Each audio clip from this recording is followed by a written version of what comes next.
बहुत से लोगों का ये सवाल होता है, क्या हमारी डेस्टिनी मतलब हमारा भाग्य पहले से ही लिखा जा चुका है? क्या हमारा भविष्य हमारे हाथ में नहीं है? आपको अगर इस चीज को समझना है तो आपको इस बात को ध्यान से सुनना चाहिए। आप अपनी जिंदगी में छोटी छोटी सिचुएशन को अपनी डेस्टिनी समझिए, मतलब अपना भाग्य समझिए, जिन चीजों को आप कंट्रोल नहीं कर सकते।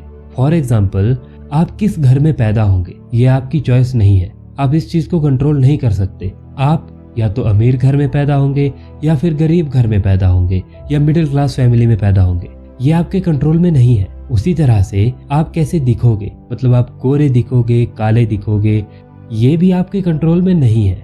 और मान लीजिए आप लोग आपके साथ अच्छा बिहेव नहीं कर रहे हैं, आपको ये समझना होगा कि हमेशा लोगों का बिहेव भी आपके कंट्रोल में नहीं रहेगा, क्योंकि उनका बिहेव उनकी चॉइस है। ये छोटी छोटी सिचुएशन को आप अपनी डेस्टिनी समझिए आज के लिए। लेकिन एक चीज आपको समझना होगा कि हर इंसान हर सिचुएशन के लिए अलग तरह से रिएक्ट करता है और हर इंसान के पास हर सिचुएशन के लिए दो चॉइसेस होती है। मान लीजिए आप एक गरीब घर में पैदा हुए हैं, तो ये आपके ऊपर डिपेंड करता है कि आप या तो हमेशा रोते रहें और अपनी जिंदगी को कोसते रहें, या फिर आप अपनी जिंदगी को बदलने की जिम्मेदारी ले और अपनी जिंदगी में कुछ बड़ा करें।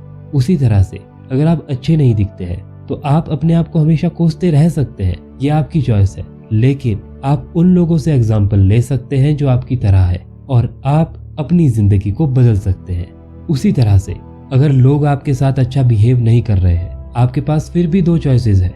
या तो आप उन लोगों की बातों को अपने दिल से लगा लीजिए और आप मेहनत को करना बंद कर दीजिए, या फिर आप उनको एक कान से सुनिए और दूसरे कान से निकाल दीजिए। और ये दोनों चॉइसेस सबके पास है, ऐसा नहीं है कि आपके पास ये दोनों चॉइसेस नहीं है, ये चॉइस सबके पास है। बस आपको सही एटीट्यूड के साथ अपनी सिचुएशन को हैंडल करना आना चाहिए। इसीलिए कहते हैं कि एक इंसान अपना भाग्य खुद लिखता है। आपके फ्यूचर में जो भी होगा वो आज जो आपकी जिंदगी में सिचुएशन आ रही है उसके लिए जो आप चॉइसेस लोगे, उसके लिए जैसे आप रिएक्ट करोगे, उस चीज पर डिपेंड करता है। अगर आप पॉजिटिव तरीके से रिएक्ट करोगे तो पॉजिटिव चीजें ही होगी। अगर आप नेगेटिव तरीके से रिएक्ट करोगे तो फ्यूचर में भी नेगेटिविटी ही रहेगी। इसीलिए आपको ये समझना होगा कि आपका भाग्य आपके हाथ में है। हाँ, कुछ छोटी मोटी चीजें जिनको आप अपना भाग्य कहते हो वो आपके हाथ में नहीं हो सकती। आप किस घर में पैदा होंगे, कैसे दिखोगे, लोग आपके साथ कैसा बिहेव करेंगे, लेकिन जो एक चीज आपके कंट्रोल में है वो है आपका रिएक्शन। आप कैसे रिएक्ट करोगे, कैसे बिहेव करोगे, अपने मन को कैसा रखोगे, पॉजिटिव या नेगेटिव। और इसी चीज पर यह डिपेंड करेगा कि आपकी फ्यूचर में आपकी डेस्टिनी, आपका भाग्य कैसा होगा।